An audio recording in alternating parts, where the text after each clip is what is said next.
Сакате да ви прикажувам за Ленина.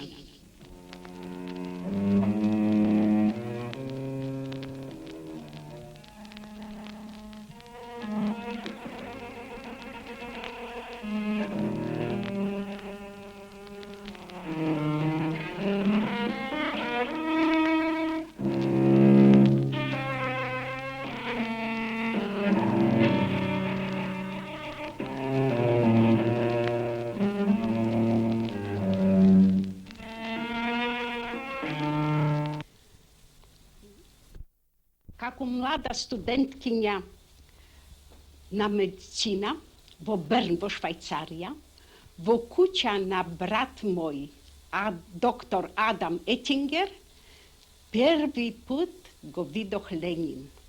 Брат мој Адам, 17 години постар од мене, во Женева тој се запознал со Ленин и тие станали присни пријатели и соработници.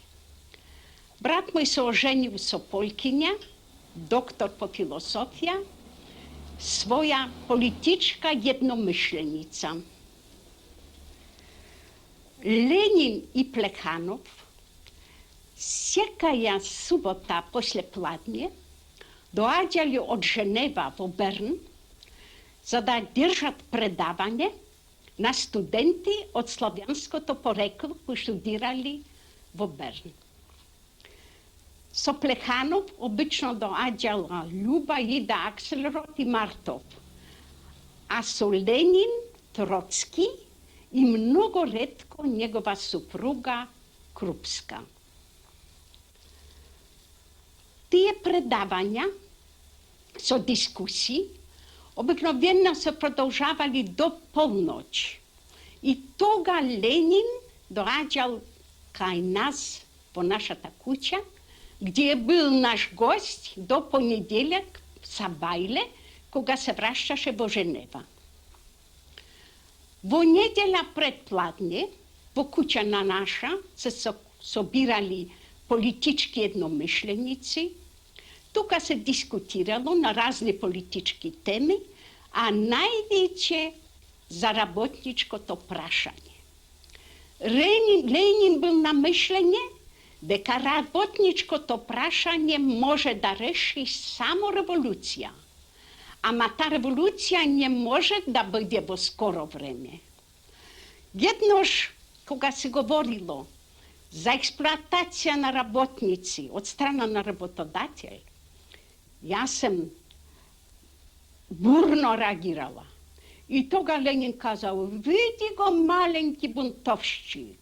И тога всеки пат тако ми се обращаше при секи наши средби.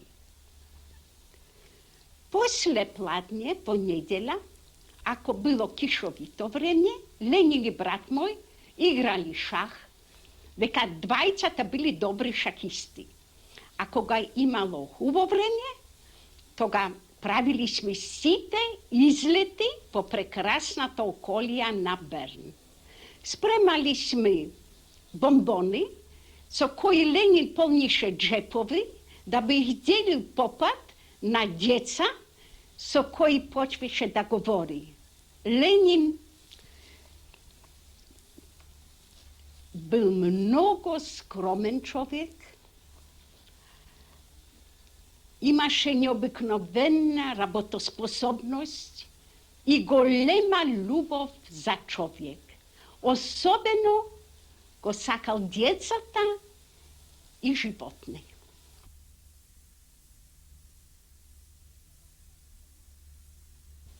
Кога тој кај нас ручаше, ми сме се старали да се готви сите јадења кои тој сакаше. А вино пиеше, подајте ми ја чашата, од овој пехар. Ленин знаеше да биде и сентиментален. На Нова година, 1909 година, тој ден прето, тоест на 31 декември 1908 година, дојде од Женева кај нас да проведеме заедно новата година. Ленин, брат мој и жена му, отидоа в град да купят нешто за Нова година, а јас со куќната помошничка останахме дома. Таја ми спремила купатило, но заборавише да фрли вода во казанот и само запалива газ. И кога ми јавише што купатило е готово, кога отворих врата од купатило, се направи експлозија и парче од метал ме погоди во челото. Ја паднах на пракот, онесвештена. Девојка која то видела, со викање и стрчава на улица. И во тој момент Ленин и брат ми и жена му се вращаше од град. Тие се растрчали по лекари и после Ленин 4 дена не се вращал во Женева и све време сидел поред мој кревет и отиде само тога кога лекари го уверили што не сум више во опасност. И секи пат кога гледам себе во гледало и видим белекот, морам да се сетим на Ленина. Тој ми прикажуваше тога за своите приклученија во изгнанството во Сибир и разни работи само да ми ублажат бојките. Во началото на 1909 година Ленин отиде на гости кај Максим Горки на Капри. И после тоа, заедно со супруга си, Надежда Крупска, се преселил во Париз. Летниот распуст 1909 година, од 1 август до 1 септембер, проведох заедно со Роза Луксембург во Кларау на Женевското езеро. Кој видел Роза Луксембург, не можеше да помисли да во такво слабо тело се крие таков јак дух, таква енергија и таков говорнички дар. На 12 август 1913 година ја дипломирах на медицински факултет во Берлин. Истата година докторирах таму. Отидох во Полска да се видим со татко ми и во мај 14 година положих државните испити во Петроград во Русија. Јас се врнах во Берлин и заедно со брата ми и со жена негова отидохме на годишни одмор во Крумхибел, 7 сати далеко од Берлин. Во другата половина на месец јули, брат мој добил од Ленин, од Поронин, писмо, где се договарат со него за да заедно идут на комунистички конгрес на друга интернационала, кој треба да се одржи во Брюсел, во Белгија, и треба да почне на 1 август 1914 година. Но тој конгрес не може да се одржи, дека на 1 август 1914 година почна Први светски рат. Од Крумхибел морали сме да се врнеме во Берлин. Тука настануват наши неволи. Брат му и жена му морали да поднесут оставка на професорски положај, дека били руски државјани. Од татко од Полска не си могли ништо да добиеме, дека граница била затворена. Морали сме секој ден како руски државјани да се јавljаме на берлинска полиција.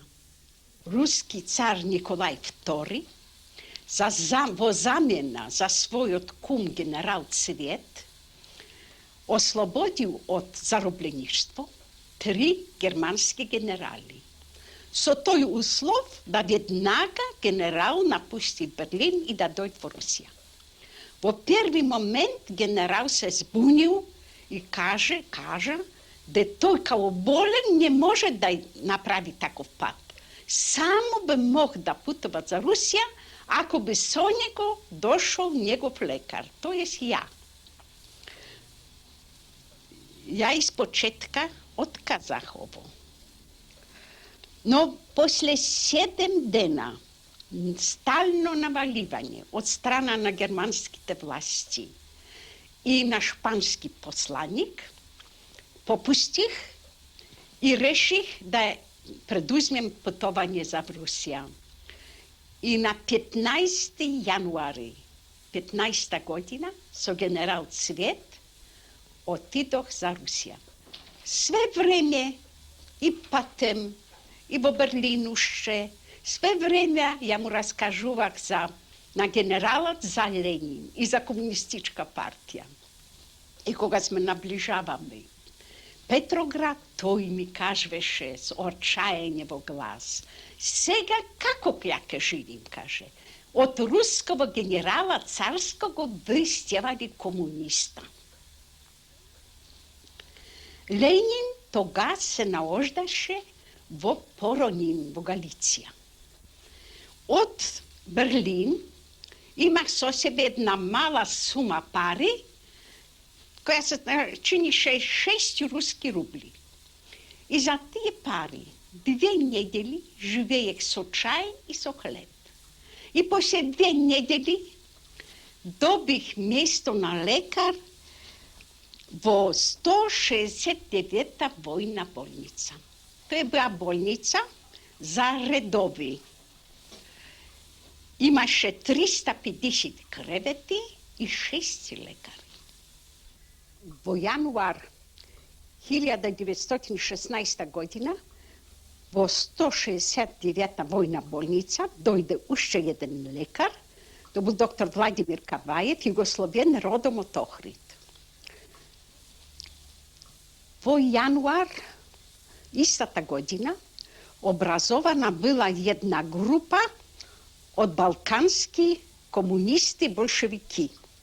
Од ова малка група се стои после една голема партија, дека сите напредни јужни Словени, што били во Петроград и во околина, приклучили се кон ова група.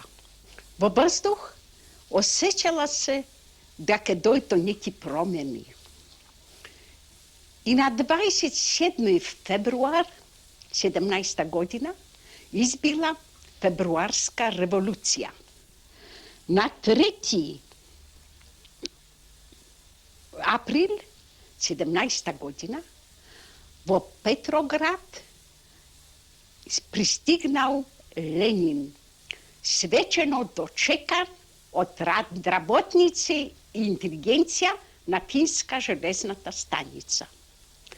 На 4 април моја пријателица Марија Улјанова, сестра на Ленина, ме поканала ке нејо за да се видим со братот нејзин Владимир. После 8 години, кога ме виде Ленин, тој узвикнал, как поживаеш, маленки бунтовщик? Тој ми казал тога, што не се надевал, че револуција ќе биде тако брзо. Војната убрзала револуција, ама тој каже, не е уште права револуција. Права револуција има тек да дојде. Наступили тешки дени за Петроград. Ленин сјако после пладње држеше предавање за народ од балкон на палата Балерина Кшешинска на угол меѓу Каменостровски и Невски проспект. Најглавно тој говорише да треба да се оконча рат. Трн во око беше Ленин за Керенски. Да би избегал арестување, Ленин бил приморан во лето 17 година да пребегне во Финска. И тамо се баја ги запослил кај еден фински земјоделец као негов работник. И после се шегуваше, че припремаше план за Октобарска револуција во зелени радни кабинет, тоест во шума. Во втората половина на октомври 17 година Ленин се вратил во Петроград од Финска и се настанил на крстарица Аврора, која била окотлена на нева визави на Зимни дворец. На 23 октомври започна Октобарска револуција, која ја трајала 3 дена. Состојбата беше тешка. Населението беше 3 дена без хлеб, без вода, без огрев и без осветление. Улиците били раскопани. Навсекаде се пуцало. Никој пат нема да заборавим последни рафал кој бил испален точно на полноќ на 25 октомври од крстарица Аврора на Зимни дворец. Ленин образовал совети на работници и на селјани. Она объединила миллионы трудовых крестьян с рабочими, которые научились хитрой бороться, научились товарищеской дисциплине, не падают духом, закаляются после небольших поражений.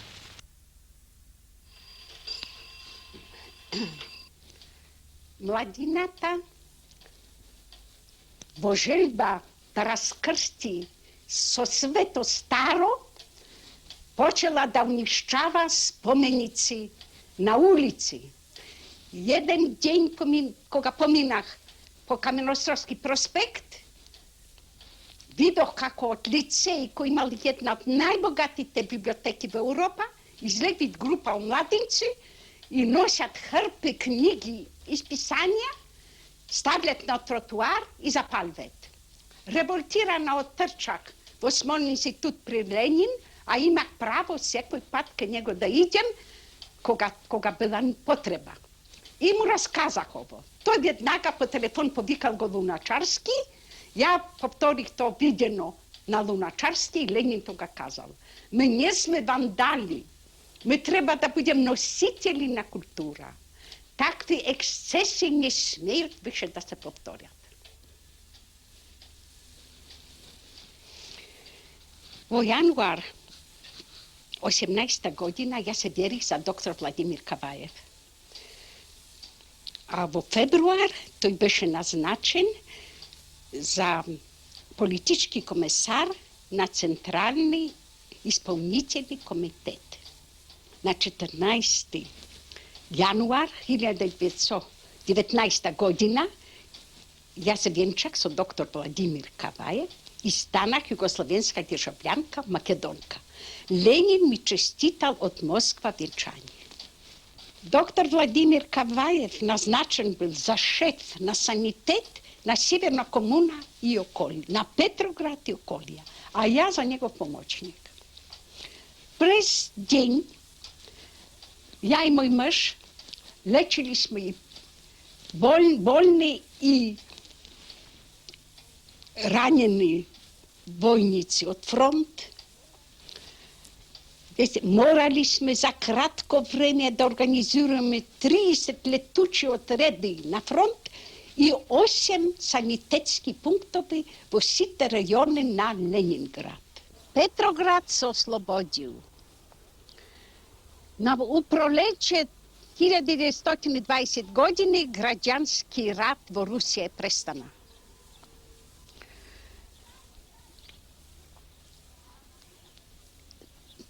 Stanje to bilo mnogo teško za naseljenje. A naročito bilo teško za Južne Slovenije. I Južni Sloveni počeli da navaljivati na doktor Kavajev za da izdejsovat njihov povratak na Balkan. Ja i moj muž otidohme po Moskva da se posavjetujeme s Leninim. To iz početka nije htjel da sluša da ja im i Kavajev da ideme od Rusija. Meni predložil post na pomoćnik na ministarka na narodno zdravje, a na muža mi da bude upravnik na vojna bolnica u Leningrad. Ja sam objasnila toga što smo mi toliko preumoreni da moramo na izvesno vreme da promijenimo milije. I objasnih mu vo kakvo teško položenje se naoštet Južne Slovenije.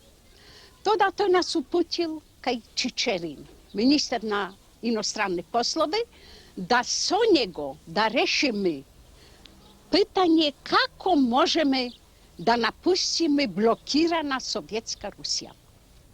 Na 17. juni 20. godina mi so sanitetski vozovi odpratili smo site Južne Slovenije do estonska granica. A mi smo otišli v Moskva da se oprostime od Lenina i od Radeka. Prvo smo otišli v Treća internacionala i zajedno sa Radeka ojdokme v Kreml da se oprostime so Lenina. Lenin po svoj običaj skromen bil kao всякой pad. Vo svoje to paltence kratko, vo kašket, vo Kreml izbrao za življenje dvije najmalki sobi, so najelementaren namještaj. Nas oprošćaj beše mnogo srdečen. To i pak žalil što ideme od Rusija. Ja mu obješćah što kad se vratime, poslije nekoliko godina, kad dojme opet v Rusija. I sigurno bismo održali obješćanje ako bi bil Lenin živ. Lenin na rastanak mi kazao, malenki buntovščik, buntuj se всегда, когда видишь неправду.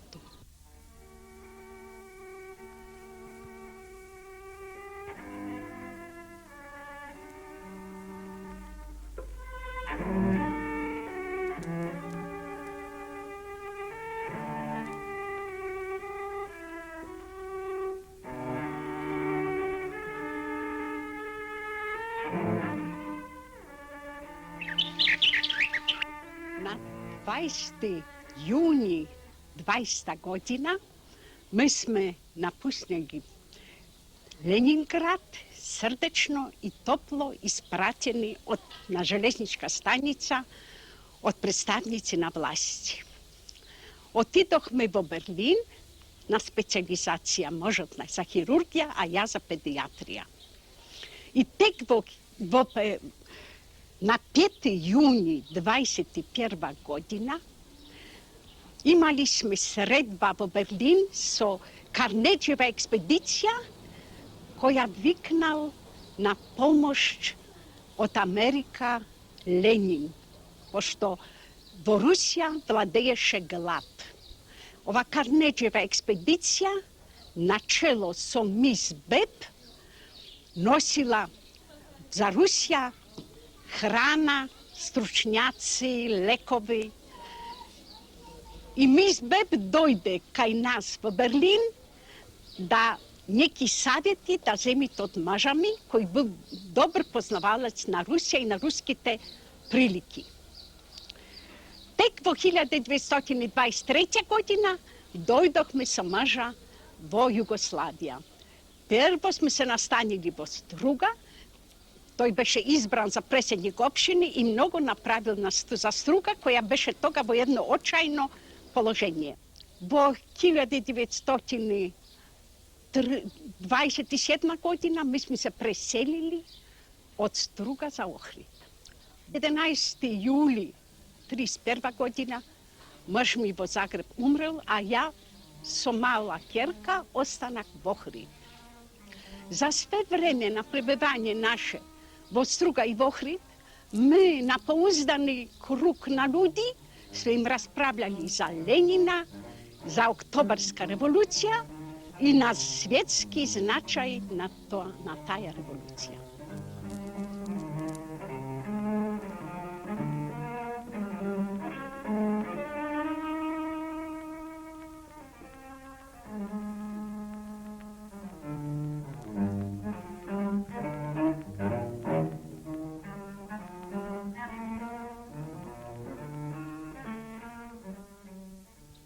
Ja ostanah vo Ohrid da lečim ohridski narod, čiji stanah prijatelj i to prijateljstvo spaslo mi život vo vremena okupacija, deka beh mnogo presledvana od okupatora.